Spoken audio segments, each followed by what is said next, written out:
Pilier numéro 2, le leadership. Après le mindset, le leadership.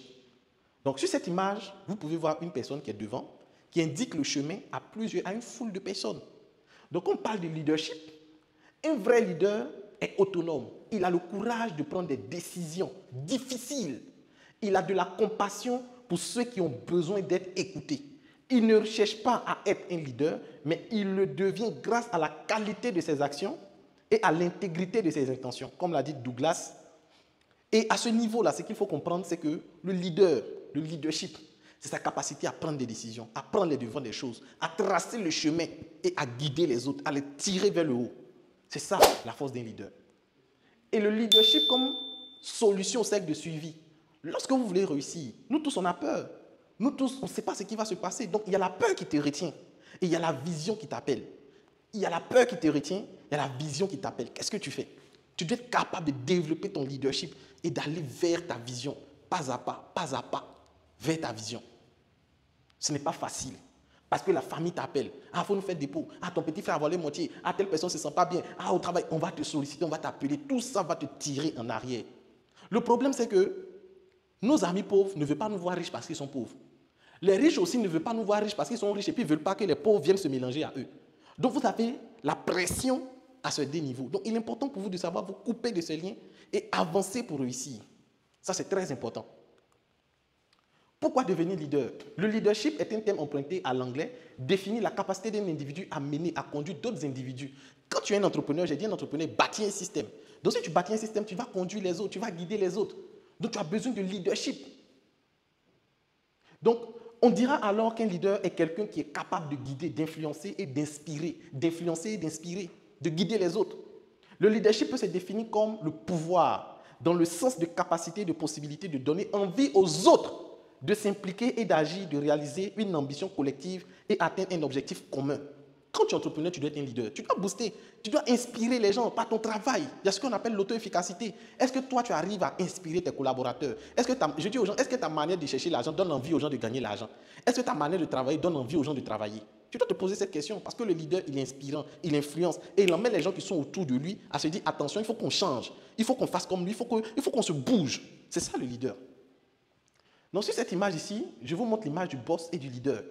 Le boss, le patron, les gens qui aiment s'appeler boss, le DG, quand il vient, toi aussi, prenez ma manette, prenez mon sac, le DG, le boss. Ceux qui sont dans ça, ils sont assis sur leur trône de gloire. Et puis, ils donnent les ordres. Il veut que les autres agissent. Il veut que les autres fassent tout. Pendant ce temps, le leader, lui, il est devant. Il montre le chemin. Il descend sur le terrain. Il tire. Il inspire. Et c'est cette personne que tu dois devenir. Tu ne dois pas être seulement un boss. Tu dois être un leader. Tu dois mettre ta main à la pâte. Tu dois montrer aux gens comment on fait. Tu dois faire afin d'inspirer les autres à faire. Tu dois faire afin de guider les autres à faire. C'est de ça qu'il s'agit. Quand on est un leader d'impact, un entrepreneur d'impact, on développe son leadership, qui est sa capacité à inspirer, à guider et à motiver les autres à se surpasser. Si tu n'arrives pas à mobiliser tes équipes, leur donner la force de réussir, tu seras limité.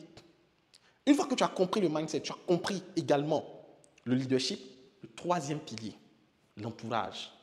Prenez une graine de maïs ou d'arachide. Mettez-la dans une terre infertile. Elle ne va pas grossir, elle ne va pas grandir. Prenez la même graine, mettez dans un sol fertile. Vous allez voir ce que ça va faire. Ça va vous donner une jolie plante qui va donner des fruits. Est-ce la graine ou la terre le problème? C'est la question que je te pose. Ton environnement est un élément tellement capital que tu ne dois pas jouer avec. L'environnement dans lequel tu évolues a un réel impact sur ta destinée.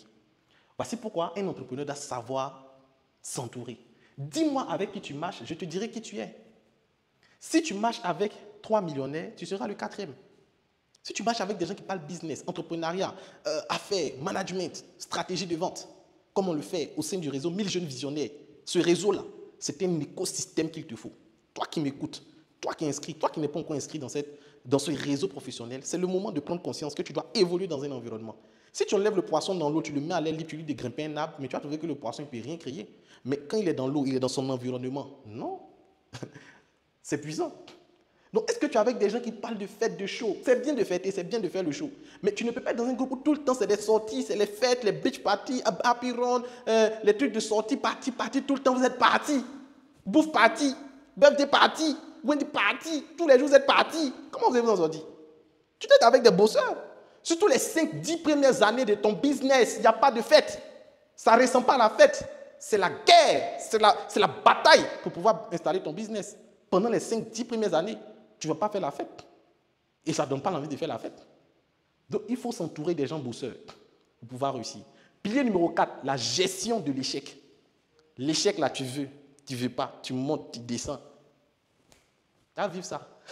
Tu vas vivre ça. Donc, l'échec, il faut comprendre ce qu'on appelle la théorie de l'échec. Et cette théorie nous dit quoi? Que l'échec, c'est égal à la mauvaise connaissance au carré. Donc, E égale à MC carré, là. Échec égale à mauvaise connaissance au carré. Quand tu as une mauvaise connaissance des choses, tu es exposé à l'échec. L'échec vient t'alarmer. L'échec vient t'interpeller pour te dire attention au chemin que tu prends, à ce que tu fais, si tu veux réussir. Comme vous pouvez le voir ici, ça c'est une courbe. On appelle ça la courbe de ECG. C'est la courbe qui présente le fonctionnement d'un cœur normal.